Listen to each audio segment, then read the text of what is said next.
Hey everyone, how are you? I hope you all are fine. आज हम discuss करने वाले हैं क्लास 12th में हिस्ट्री के सैम्पल पेपर को, जो हमने लिया है हरियाणा बोर्ड की ऑफिशियल वेबसाइट से। प्रैक्टिस पेपर है मार्च 2025 के लिए। चलिए स्टार्ट करते हैं। सबसे पहले ऑब्जेक्टिव क्वेश्चन हमारे। क्वेश्चन नंबर फर्स्ट है हमारा, वर्तमान में राखीगढ़ी जो है वो किस जिले में स्थित है? राखीगढ़ी किस राज्य में स्थित है? राखीगढ़ी हमारा जो है हरियाणा में स्थित है। और हरियाणा की बात की जाए तो हरियाणा में भी कहाँ पर स्थित है? ये हो जाएगा हमारा हिसार में, हरियाणा के अंदर। जिले की बात की जाए तो कहाँ पर है? ये हरियाणा के हिसार जिले के अंदर है। इसके साथ ही अगर हम बात करें, राखीगढ़ी की खोज जो है वो कब हुई थी? 1963 के अंदर जो है। इसके खोजकर्ता की अगर बात की जाए, खोजकर्ता कौन थे? अमरेंद्र नाथ।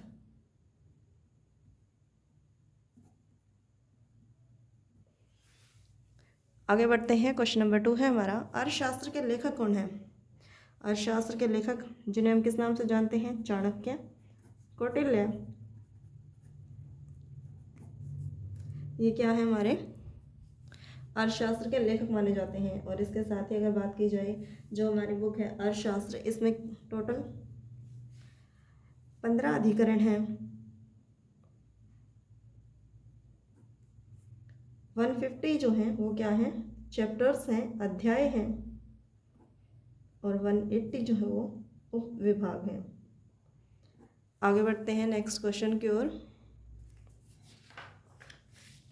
जो कि हमारा अभी ऑप्शन हमने डिस्कस किए थे।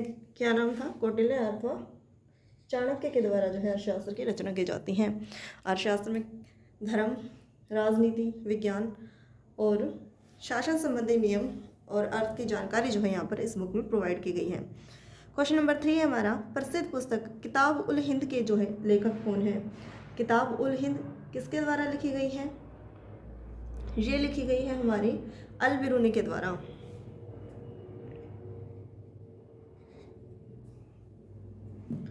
और कब लिखी गई? 11वीं सेंचुरी के अंदर, 11वीं सदी के अंदर ये पुस्तक जो है वो लिखी जाती है। इसके साथ ही अगर हम बात करें, इसमें किस विषय के बारे में जानकारी की गई है, किसके बारे में चर्चा की गई है? तो इसके अंदर क्या है? भारतीय धर्म, दर्शन, इसके साथ ही यहाँ की संस्कृति, कानून, विज्ञान, नापतोल संबंधी जानकारी जो है वो हमें इस पुस्तक से मिलती है। और इसका दूसरा नाम अगर हम बात करें कि जो हमारी बुक है किताब उल हिंद, उसका दूसरा नाम क्या है? इसे हम तारीख उल हिंद के नाम से भी जानते हैं, यानी कि तारीख उल हिंद।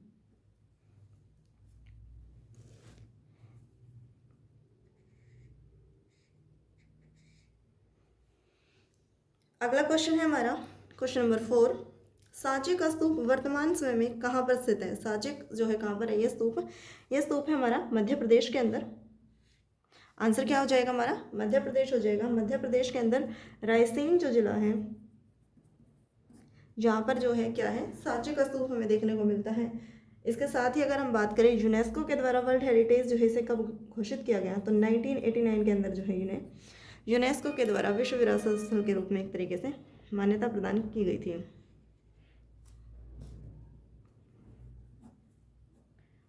आगे बढ़ते हैं। क्वेश्चन नंबर 5 है हमारा, हम्पी नगर किस नदी के किनारे बसा हुआ है? हम्पी जो है वो तुंगभद्रा नदी के किनारे बसा हुआ है, यानी ऑप्शन नंबर बी जो है वो हमारा करेक्ट आंसर हो जाएगा, तुंगभद्रा नदी के किनारे। अगला क्वेश्चन है हमारा क्वेश्चन नंबर 6, जो कि है 5वीं रिपोर्ट जो है वो ब्रिटिश संसद के अंदर किस वर्ष जो है वो पेश की जाती हैं?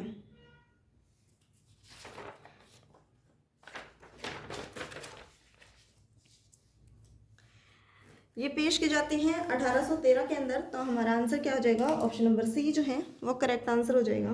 1830 के अंदर, 13 के अंदर जो है ये रिपोर्ट जो है वो पेश की जाती हैं। अगला क्वेश्चन है हमारा क्वेश्चन नंबर 7, सामान्य सेवा भर्ती अधिनियम किस गवर्नर जनरल के शासनकाल के अंदर पारित किया जाता है? ये पारित किया जाता है, उस समय हमारे गवर्नर जनरल थे लॉर्ड कैनिंग, जो कि हमें ऑप्शन नंबर सी में दिया गया है। यानी हमारा आंसर क्या हो जाएगा? ऑप्शन नंबर सी जो है लॉर्ड कैनिंग। आगे बढ़ते हैं अगले क्वेश्चन की ओर, जो कि है हमारा क्वेश्चन नंबर 8। महात्मा गांधी के राजनीतिक गुरु जो है वो कौन थे? गोपाल कृष्ण गोखले जो हैं महात्मा गांधी जी के राजनीतिक गुरु माने जाते हैं। तो आंसर क्या हो जाएगा? ऑप्शन नंबर डी जो है गोपाल कृष्ण गोखले। आगे बढ़ते हैं, क्वेश्चन नंबर 9 है हमारा, प्रभावती गुप्त जो है वो कौन थी? प्रभावती गुप्त जो है वो चंद्रगुप्त द्वितीय जो है उनकी पुत्री थी, यानी चंद्रगुप्त द्वितीय की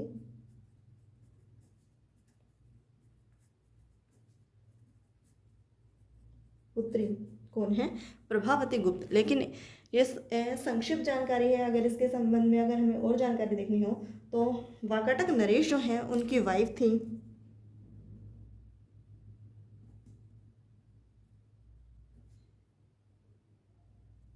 इसके साथ ही अगर हम बात करें, वैष्णव धर्म की अनुयायी माने जाते हैं कौन? प्रभावती गुप्त। और यहाँ पर जो है महाराष्ट्र में काफ़ी ज़्यादा काम भी इन्होंने किया था। और भूमिदान का जो है एक तरीके से दुर्लभ उल्लेख कहाँ पर मिलता है? प्रभावती गुप्त के नाम से मिलता है, क्योंकि भूमिदान जो है वो राजाओं के द्वारा प्रदान की जाती थी, लेकिन महिलाओं के द्वारा जो है वो काफ़ी कम ऐसे प्रमाण हमें मिलते हैं, जो देखने को मिलते हैं, जहाँ पर हमें ये पता चलता हो कि स्त्री के द्वारा जो है इस प्रकार भूमिदान का जो है उल्लेख प्राप्त होता हो। यानी इसके साथ ही अगर हम और पॉइंट इसमें लिखना चाहें तो क्या हो सकते हैं कि वैष्णव धर्म जो था इनकी अनुयायी थी।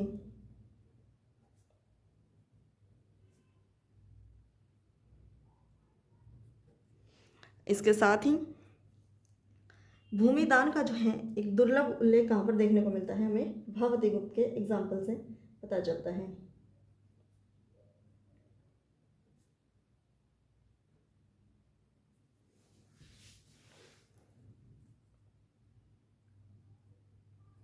दुर्लभ उल्लेख। आगे बढ़ते हैं क्वेश्चन नंबर 10 की ओर, जो कि है हमारा अंतर्विवाह से आप क्या समझते हैं? अंतर्विवाह बेसिकली इसका मतलब होता है किसी व्यक्ति का वर्ण, जाति या समूह के अंदर जो है विवाह करना। अगला क्वेश्चन है हमारा क्वेश्चन नंबर 11। इब्न बतूता किस सुल्तान के शासनकाल में इंडिया आए थे? During the region of which sultan did Ibn Battuta come to India? Mohammad bin Tughlaq जो है इनके शासनकाल में इब्न बतूता भारत आते हैं। तो हमारा आंसर क्या हो जाएगा? मोहम्मद बिन तुगलक के शासनकाल में।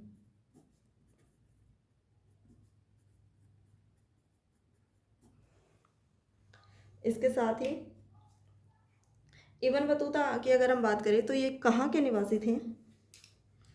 इब्न बतूता जो हैं मोरक्को के निवासी थे। कहाँ के? मोरक्को के। और इनकी बुक का क्या नाम है? एक फेमस बुक है इनकी जो काफ़ी पूछी जाती है, इनकी बुक का नाम है रिहला।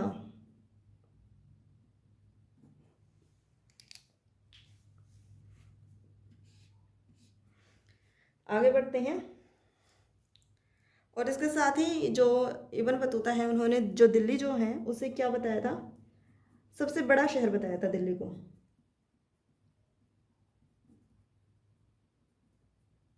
क्वेश्चन नंबर 12 है हमारा, जो कि है कोलिन मैकेंजी जो है वो कौन थे? Who was Colin Mackenzie? Colin Mackenzie जो है वो भारत के पहले सर्वेयर जनरल बने थे। भारत के पहले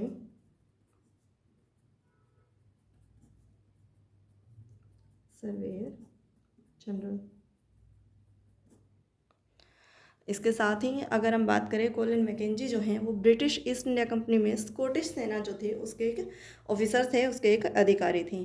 क्वेश्चन नंबर 13 है हमारा, लाहौर अधिवेशन जो है वो कब बुलाया जाता है? लाहौर अधिवेशन इंडिया जो हिस्ट्री है उसमें काफ़ी इंपॉर्टेंट रोल प्ले करता है। दिसंबर 29 के 1929 के अंदर जो है लाहौर अधिवेशन जो है बुलाया जाता है। और इसके अंदर सबसे फेमस डिमांड क्या है? पूर्ण स्वराज की मांग की जाती है। रावी नदी के किनारे जो है ये सम्मेलन जो है बुलाया जाता है और यहाँ पर क्या किया जाता है, झंडा जो है वो फहराया जाता है, एक तरीके से पूर्ण स्वराज के लिए फहराया जाता है। लेकिन लाहौर अधिवेशन सबसे ज़्यादा फेमस किसके लिए है, पूर्ण स्वराज की मांग के लिए। अगला क्वेश्चन है हमारा क्वेश्चन नंबर 14, जो कि है सम्राट अशोक के द्वारा धर्म प्रचार के लिए नियुक्त अधिकारी जो है वो क्या कहलाते थे, उन्हें हम जानते हैं किसके नाम से, धम्म महामात्र के नाम से। तो आंसर क्या हो जाएगा हमारा, धम्म।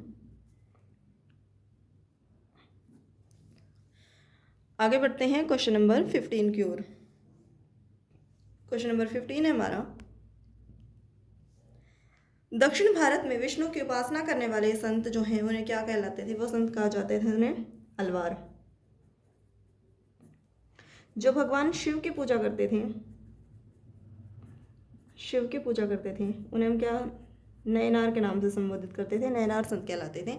जो विष्णु भगवान की पूजा करते थे उन्हें अलवार कहा जाता था। इसे हम याद कर सकते हैं, भगवान शिव जो हैं त्रिनेत्र जो है उनके हैं, और नयन से जो है एक तरीके से हम रिलेट कर सकते हैं, नयनार कहलाते थे। और जो विष्णु भगवान की उपासना करते थे उन्हें क्या कहते थे, हम अलवार कहते थे। आगे बढ़ते हैं क्वेश्चन नंबर 16 की ओर। क्वेश्चन नंबर 16 है हमारा, स्थायी बंदोबस्त व्यवस्था जो है वो 1793 में किसने लागू की थी, लॉर्ड कॉर्नवालिस के द्वारा जो है ये सिस्टम लाया जाता है। तो किसने लागू की, लॉर्ड कॉर्नवालिस के द्वारा।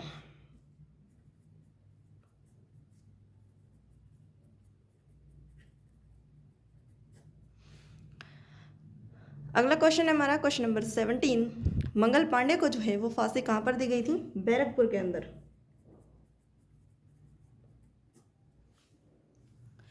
क्वेश्चन नंबर 19 to 21 जो है वो हमें एजरेशन और रीजन के क्वेश्चंस दिए गए हैं, चलिए उनको भी सोल्व कर लेते हैं एक बार।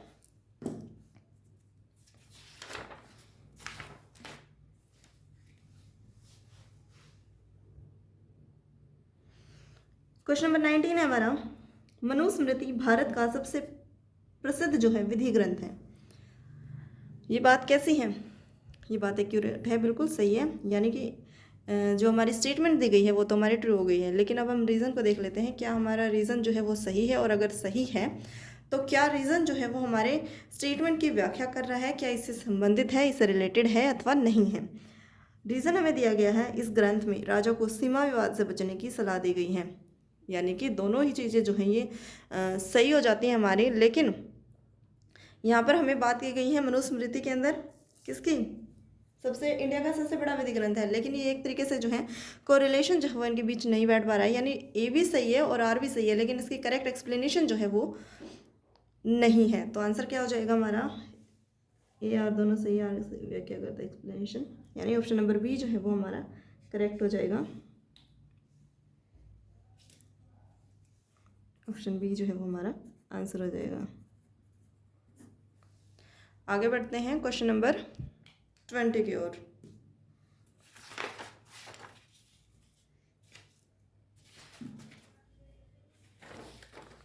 क्वेश्चन नंबर 20 है हमारा,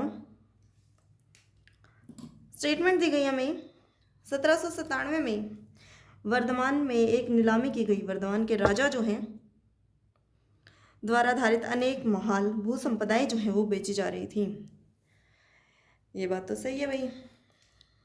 अब रीज़न क्या दिया गया है, वर्धमान के राजा जो थे राजस्व की बड़ी भारी रकम जो है उन पर बकाया थी, इसलिए उन्होंने अपनी संपत्ति जो है वो नीलाम की जानी, यानी ये दोनों जो एक दूसरे से कोरिलेटेड हैं, संबंधित हैं।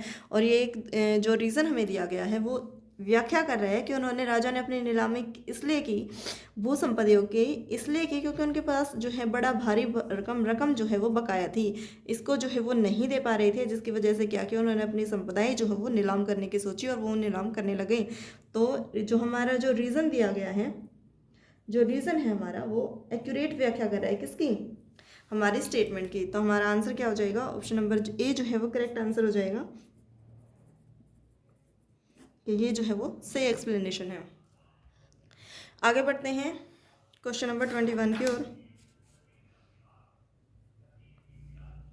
जो कि हमारा असहयोग आंदोलन के दौरान गांधी जी को मार्च 1922 के अंदर राजद्रोह के आरोप में गिरफ्तार कर लिया जाता है।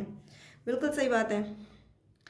अब रीज़न क्या दिया गया है, क्योंकि बहुत सारे जितने भी हमारे मूवमेंट हुए हैं उनमें सबसे पहले जो है वो एक तरीके से बात की जाए तो जो हमारे फ्रीडम फाइटर थे उनको बंदी बनाया जाता था, गिरफ्तार कर लिया जाता था, ताकि आम पब्लिक जो है वो हमारे मूवमेंट है उसमें काफ़ी ज़्यादा इन्वॉल्व नहीं हो सके और उनका आंदोलन जो है वो पूरी तरह से विफल होता हुआ दिखाई पड़े। इसी तरह जो है असहयोग आंदोलन जब स्टार्ट हुआ तो गांधी जी को भी जो है राजद्रोह के आरोप में मार्च 1922 के अंदर गिरफ्तार कर लिया जाता है। अब हमारी जो स्टेटमेंट है वो तो सही हो गई है, लेकिन अब हमें जो रीज़न प्रदान किया गया है, रीज़न क्या है, चलिए एक बार उस पर बात कर लेते हैं। रीज़न दिया गया है, उन पर जांच की कार्रवाई की अध्यक्षता करने वाले जज जस्टिस एन ब्रूमफील्ड ने उन्हें सजा सुनाई थी। ये बात भी सही है, यानी कि एक तरफ तो बात हो रही है कि उन्हें गिरफ्तार किया गया है राजद्रोह के आरोप में, दूसरी तरफ बात की गई है कि जो उनकी जांच कर रहे थे, उन पर कार्रवाई कर रहे थे, कि जो अध्यक्षता थे वो जज क्या थे, एम ब्रूमफील्ड ने उन्हें क्या करी थी, ये राजद्रोह के आरोप में क्या है, सजा सुनाई थी। यानी आर और स्टेटमेंट और रीज़न जो है वो दोनों ही जो है वो करेक्ट है, लेकिन जो हमारा रीज़न है वो करेक्ट एक्सप्लेनेशन किसके लिए नहीं है, स्टेटमेंट के लिए नहीं है। तो हमारा आंसर क्या हो जाएगा, ऑप्शन नंबर बी जो है वो हमारा करेक्ट आंसर हो जाएगा।